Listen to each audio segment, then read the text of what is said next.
Hello and welcome to Hexed Encountered. My name is Joe. Today I'm going to be doing a first look at the game Skyhawk, Rolling Thunder 1966.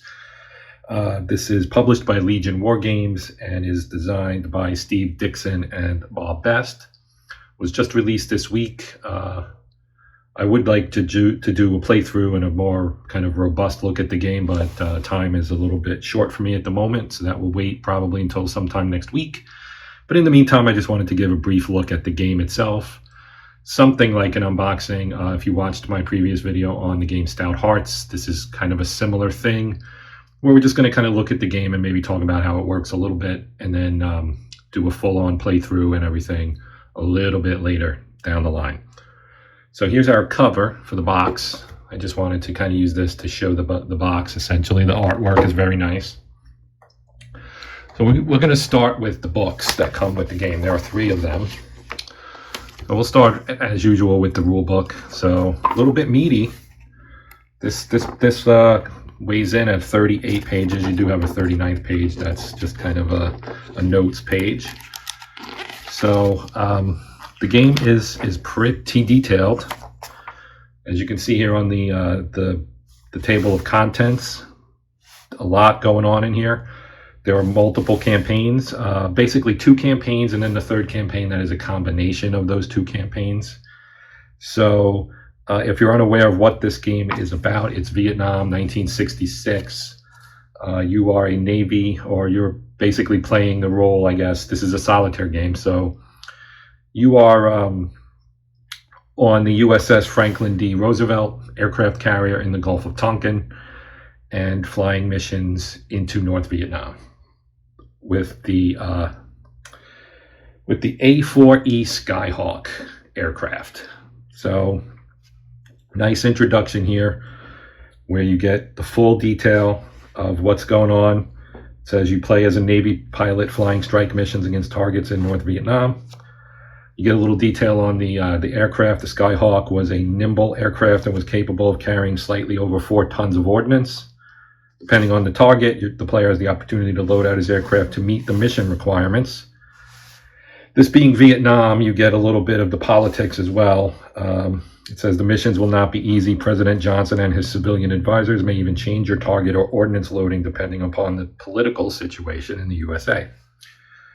Facing you will be a determined North Vietnamese force. It is possible you will face small arms fire, AAA, SAM launches, and encounters with MiGs. So yeah, a whole lot going on.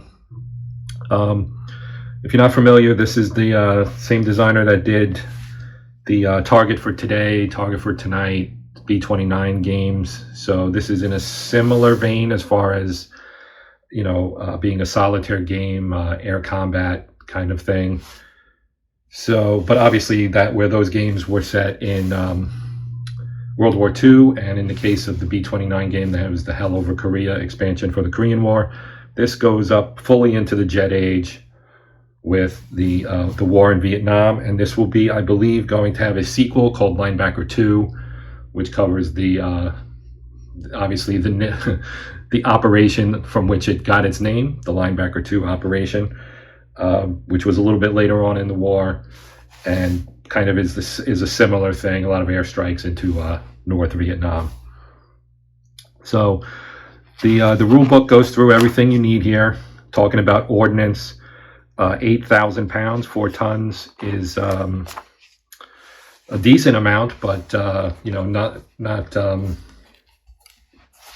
what you would think of as having a lot. Well, you have a lot of flexibility, and I'll talk about that as well with in terms of the ordnance load, because it talks about what kind of ordnance you can carry. You have everything from you know, your dumb general purpose metal bombs to rocket pods to air to ground missiles. There are the snake eyes bombs with the fins so that they can be dropped at lower altitude. There's also external fuel tanks. You will need to go up and refuel as part of your mission each time. The range of these aircraft wasn't really great. The aircraft itself wasn't a particularly large one. This wasn't you know, kind of a beast like the F-4 Phantom. It was a little bit smaller, more nimble aircraft. You will have other support aircraft around you, including some Air Force, as well as other Navy, because you will, and we'll talk about this as well, but you will actually have opportunities to deal with the various target packages, the route packages that they had, as far as determining who could attack what and where, so kind of like target arrangements. So as I said, the book, as you can see, there's not much in the way of graphics here. It's a lot of text, but everything is described really, really thoroughly, which is great. There are even optional rules here. There's an optional rules section about wounds on your pilot, things like that, other optional rules with 4 plane divisions and so on. So we're going to get into some of the other stuff once we get into like the player aids and things like that. So here's your chart and table book. As is the case with a lot of these kind of more narrative type games, you have a lot of charts to roll upon to help determine things.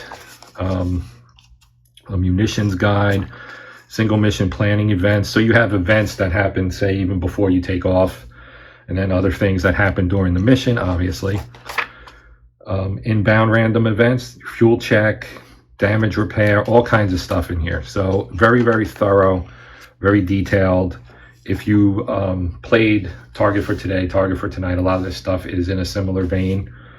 Obviously, it's a little bit different because this is, 20 plus years ahead of where those planes were fighting in the Second World War. Then we have our target listing gazetteer, which just has a whole list of potential targets that you will roll on, and they're sorted by the route packages. So you can see 6B, a lot of 6Bs in here, 4s, 3s, 2s. So these are just what you will roll upon to get your targets, and there's a whole bunch of these. You have an Air Force target list as well. And as I said, the Air Force targets are a little bit different. They have 6A and 5. And then you get some MACV target lists. And here's a little bit about your aircraft carrier, the CV-42 Franklin Delano Roosevelt. And so here on this, you can actually see the route packages or route packages, depending on how you want to say that word. And it talks a little bit down here about the boundary lines. Originally, the boundary lines were straight, but then because they could follow and use road networks, they actually kind of modified them so that they were a little bit snaky, so that they follow roads.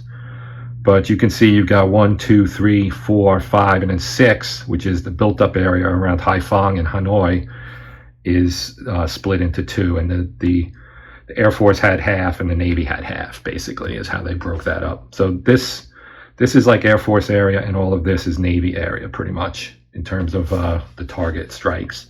And you can see there's ranged circles around Hanoi because there were obviously political considerations about what you could hit in and around Hanoi, so that's accounted for as well. So as is typical of these games, there's a lot of historical meat on the bone in terms of what is and is not in the game. Now here's basically this is the board, the main board. It's mounted, it's very nice graphics. We have our carrier here. We have a little bit of a map of Vietnam. And basically it walks you right through the whole mission. So you have your launch, and then inbound random events, your refueling, support attacks, you have ECM, you draw potential attacks or to resolve what's going to happen here while you're in this area. Then you'll go to target approach, target attack, target exit, then possibly a re-attack, which kind of starts the cycle over. Very much a flow chart. So you just kind of follow the arrows, and then you come back to outbound to carrier, transit to carrier, carrier approach, trap, recovery. So very, very nice. I really like the way this is laid out. It's very nice. You also have what happens if you get shot down. So you could have a bailout over land for search and rescue, bailout over water, also search and rescue, and then you can also ditch. And there's actually, this is kind of cool, these counters that come with it about what happens. So you have downed pilot. You have the Tonkin Gulf Yacht Club. If you end up in the drink, and then you have your rescue helicopter as well. So I think that's kind of cool. There's also maintenance skill levels. All the pilots have their own counters. There's named pilots with call signs. You know, the Navy pilots, well, not just Navy pilots, but pilots in general have call signs. You know, Fox, Gunslinger, Excalibur, Gumbo, Dragon, etc. So you have a whole bunch of different pilot counters. There are experience counters, so you have things like veteran, experienced, etc. And then we have nice big, and I mean big, meaty carriers for your Skyhawk, as well as counters for some of the other aircraft, Sky Raiders, the F-105 Thunderbolts, Crusaders. There are Phantoms. There are all kinds of things. So most of it, as I said, is laid out on here. You also have your division squadron assignment card, which is used with optional rules. So you have you can lay out your, division leader, section leader, and 2 wingmen, etc., etc. So this is something you can also use. This is kind of familiar to people who've played these kinds of games before. If I can pick it up, we have our awards record sheet. So here's your uniform. You got your naval aviator wings here, and then you have your possible awards: Medal of Honor, Navy Cross, Silver Star, Distinguished Flying Cross, etc., etc. Purple Heart, of course. And then we have our mission record chart. There's a lot of charts and player aids in this game. So here is our chart for that. So you have things that can happen with your avionics, your common nav, fuel system, your ordnance. All of these things can possibly be damaged. You have things down here to fill out. So a lot of systems that can be damaged, and the pilot can be wounded, etc. Then we also have our division record sheet that goes along with the assignment card, kind of, in a way, where you have your various aircraft, and you can write in things about the pilot and his hits, his wounds, the loadout, etc. Also, we have this guy over here where we have our campaign calendar, and you mark off the days. So it tells you the main 2 campaigns. You have an early campaign, basically from August 10th to September 10th of 66. Then a second one from the 20th of October to December 27th of 66. And then 3 combines 1 and 2. And it says note from 11th of September to the 19th of October that Franklin Delano Roosevelt is considered off station. So that was a time when the guys got a break and maybe got some R&R somewhere. Other things: campaign record sheet, pretty straightforward. Date, pilot, target, type, etc. Pretty straightforward. Your roster sheet for all your various pilots. And then we have an ordnance card, which is pretty helpful because this actually will detail well, first you have your route packages over here listed by what you might have to have based on the distance to those. So like package 1 is pretty close to the carrier. It's the southern end of North Vietnam. No external fuel tank required. Then as you go up, you're going to need externals. If you're going all the way up to 6B, you're going to need a 300 or 400 centerline external tank, or 250-gallon external fuel tanks. And then it tells you what can go on each. So here are our stations, and you have your centerline station. Outboard and inboard, left and right, and what they can carry. 1 or 2 Mark 81s, or 1 Mark 82, or 1 Mark 82 Snake Eye, etc. for your outboard. Inboard, centerline, what you can carry there. Centerline is you have a little bit more weight you can carry on the centerline as opposed to on the wings, for obvious reasons if you know how aeronautics works. So you have a whole plethora here or basically a list that you use to determine what you're going to put on your aircraft, right? Now, you also have a little bit of information about the aircraft itself: how long it was, how high it was, the wingspan, 1-man crew, what kind of radar, the combat range was 1,000 miles approximately, maximum ceiling, the maximum speed at sea level, and the power plants. based on their production runs. So, different engines for different times. You also get a handy dandy turn sequence guide for basic rules, etc. And then the optional rules are also listed here at the bottom. So this is good to kind of just go through, set up, plan your mission, you determine the target, weather, planning event, ordnance load, all that stuff, right? U.S. support, units, launch, determine if you have an incident, if good, move to inbound random event box. So that's here.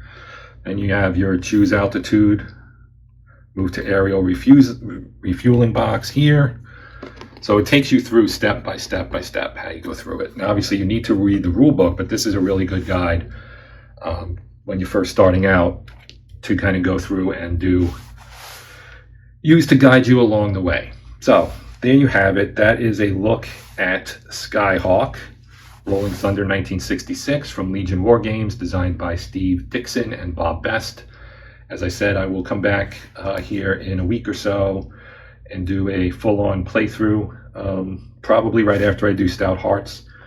I do want to play both those games. They're both solitaire games, completely different, of course. One's a war, World War II game. This is obviously a Vietnam game. One is ground, one is air, but both look like they're really solid games, and I'm really looking forward to playing this game and that game as well. So until next time, my name is Joe. Thank you for watching. This is Hexed Encountered, and until next time, happy gaming.